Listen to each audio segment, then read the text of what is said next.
அனைவருக்கும் வணக்கம். ஸ்ரீ அன்னை பகவான் ஸ்ரீ அரவிந்தர் அப்பா தவதர் கர்மயோகி அவர்களின் பாதங்களில் சமர்ப்பித்து இன்னைக்கான டெய்லி மெசேஜ் நம்ம பார்க்கலாம்.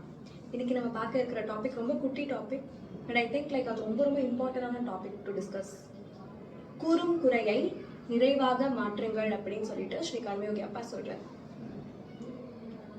பொதுவாகவே நம்ம அன்றாட வாழ்க்கையில நம்ம டெய்லி ஆக்டிவிட்டிஸ் பண்ணிட்டு இருக்கும்போது யாரையாவது ஒருத்தர் பார்த்தோம்னா அவங்க கிட்ட இருக்கிற குறை தான் நம்ம மனசுல ஃபர்ஸ்ட் எழும்.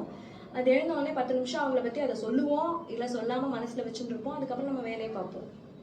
இதுதான் ரெகுலரா நம்ம பண்றது. இதனால நம்மளுக்கு நிறைய நெகட்டிவிட்டி நம்மளே இன்கல்கேட் பண்ணிக்கிறோம், அதை நம்ம இன்வைட் பண்ணிக்கிறோம். அதுக்கு பதிலா ஒரு நெகட்டிவ் குவாலிட்டியா பாசிட்டிவ் குவாலிட்டியா மாத்திக்கும் போது அதுக்கான உண்மையான வெற்றி நீங்க பார்க்கலாம். உங்களோட என்ன அன்றாட ஆக்டிவிட்டீஸ்லயே இந்த சக்சஸ் உங்களுக்கு தெரியும். ஃபர்ஸ்ட் முதல் கட்டத்துல ஒருத்தங்க மேல நம்மளுக்கு ஒரு குறை தெரியுது அப்படின்னா அந்த குறைய மனசுல இருந்து எடுத்துட்டு அவன்கிட்ட வேற என்னென்ன நல்ல குணங்கள் இருக்கு, அவன் என்கிட்ட வேற என்ன நல்ல விஷயங்கள்லாம் பண்ணியிருக்கான், மற்றவங்களுக்குலாம் என்ன நல்ல விஷயங்கள் பண்ணியிருக்கான் அப்படின்னு நம்ம யோசிக்கும் போது அந்த குறை நிறையாக மாறறத நம்ம பார்க்கலாம். இது முதல் கட்டம். ரெண்டாவது கட்டம் ஏன் எனக்கு அந்த மாதிரி ஒரு பர்சன் வரா அப்படின்னு நான் யோசிக்கும் போது, எனக்கு அது தெரியறது, என்னோட ரிஃப்ளெக்ஷன் தான் அது. ஸோ எனக்கு அது இருக்கு, அதனாலதான் எனக்கு அந்த மாதிரி ஒரு பர்சன் இந்த மாதிரி ஒரு குறையோட இருக்கிறது எனக்கு தெரியறதுன்றது புரிஞ்சுட்டு அதை மாத்திக்கிறது முடிவான நிறைவை தரும். ரொம்ப தியரட்டிக்கலா பார்க்குறீங்க அப்படின்னு நீங்கள் நினச்சிருந்தீங்கன்னா ப்ராக்டிக்கலாக நான் எக்ஸ்பிளைன் பண்ண நினைக்கிறேன். ஒரு 2 இயர்ஸ்க்கு முன்னாடி நம்ம ஒரு பர்சனை பார்த்துருக்கோம்னு வச்சுக்கோங்களேன். நம்ம அவங்களோட பேர் தெரியலன்னு வச்சுக்கோங்களேன். நம்ம எப்படி அவங்கள ரீகால் பண்ணிப்போம்? சில பேர் அவங்களுக்கு ட்ரெஸ் ரொம்ப பிடிக்கும்ன்றதுனால ட்ரெஸ்ஸை வச்சு ரீகால் பண்ணுவாங்க.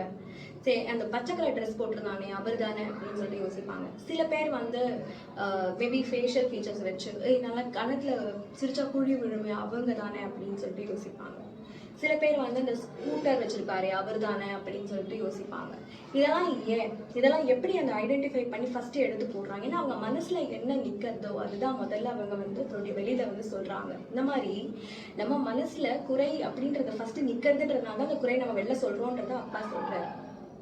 அந்த குறை நம்ம மனசுக்குள்ள எழும்போது அதை எப்படி நம்ம பாசிட்டிவா நம்ம வளர முடியும் அப்படின்னு நீங்க நினைச்சீங்கன்னா, ஃபர்ஸ்ட் முதல் கட்டத்துல அந்த குறை வரும்போது, பரவாயில்ல இந்த குறை வருதா, வேற என்னென்ன விஷயங்கள்லாம் அவன் நல்லதா பண்ணியிருக்கான் என்கிட்ட, இல்லை வேற என்ன நல்ல விஷயங்கள் அவன் செஞ்சிருக்கான், வேற என்ன எவ்வளவு விஷயத்துல நம்ம நம்பிக்கையா நம்ம கூட இருந்திருக்கான்றதை நம்ம யோசிக்கும் போது அந்த குறை ஒண்ணுமே இல்லாம போயிடும்.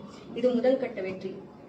ரெண்டாவது கட்ட வெற்றி எப்படின்னா, ஏன் எனக்கு அந்த மாதிரி ஒரு பர்சன் என்கிட்ட அந்த மாதிரி பிஹேவ் பண்ணா, அவனால என்னோட ரிஃப்ளெக்ஷன் தானே அது அப்படின்னு நம்ம புரிஞ்சுட்டு அதை அனலைஸ் பண்ணி அதை மாத்திக்கும் போது அது முடிவான பலனை தரும், முடிவான வெற்றியை தரதை நீங்க பார்க்கலாம் அப்படின்ற ஒரு நோட்டோட நன்றி.